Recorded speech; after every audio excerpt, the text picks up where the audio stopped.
ಯೇಸು ಕ್ರಿಸ್ತನು ಮಾಡಿದ ಮೊದಲ ಅದ್ಭುತ ಯಾವುದು? 5 ರೊಟ್ಟಿ 2 ಮೀನುಗಳಿಂದ 5,000 ಜನರನ್ನು ಪೋಷಿಸಿದ್ದು, ನೀರಿನ ಮೇಲೆ ನಡೆದು ಬಂದದ್ದು, ನೀರನ್ನು ದ್ರಾಕ್ಷಾರಸವಾಗಿ ಮಾಡಿದ್ದು, ಸತ್ತ ಬಾಲಕನನ್ನು ಎಬ್ಬಿಸಿದ.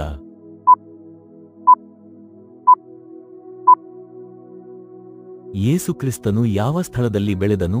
ಯೆರೂಸಲೇಮ, ಯೆರಿಕೋ, ಬಾಬೆಲ್, ನಜರೇತ.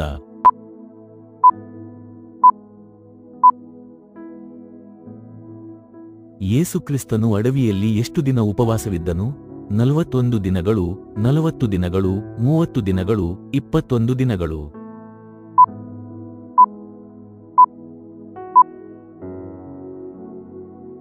ಯೇಸು ಕ್ರಿಸ್ತನು ಮಗುವಾಗಿದ್ದಾಗ ಕೊಲ್ಲಲು ಬಯಸಿದ ಅರಸನ ಹೆಸರು? ಫಿಲಿಪ್ಪನು, ಅಗಸ್ತನು, ಹೆರೋದನು, ಅಗ್ರಿಫನು.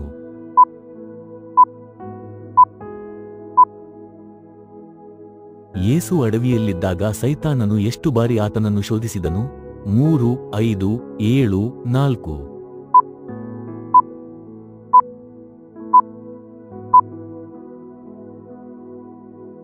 ಗೋಲ್ಗೋಥಾ ಪದದ ಅರ್ಥ ಏನು? ಕಪಾಲ ಸ್ಥಳ, ಪರ್ವತದ ಸ್ಥಳ, ನರಕದ ಸ್ಥಳ, ಸಮುದ್ರದ ಸ್ಥಳ.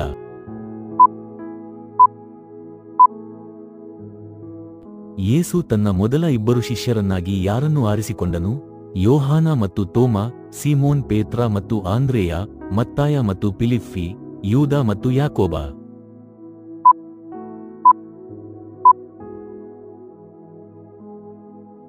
ಮತ್ತಾಯನು ಯೇಸುವಿನ ಶಿಷ್ಯನಾಗುವುದಕ್ಕೆ ಮೊದಲು ಆತನ ಕೆಲಸ ಏನಾಗಿತ್ತು?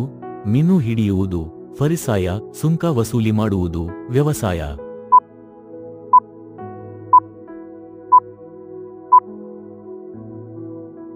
ಪಿಲಾತನು ಯೇಸುವಿನ ಶಿಲುಬೆಯ ಮೇಲೆ ಯಾವ ತಲೆಬರಹವನ್ನು ಹಚ್ಚಿಸಿದನು?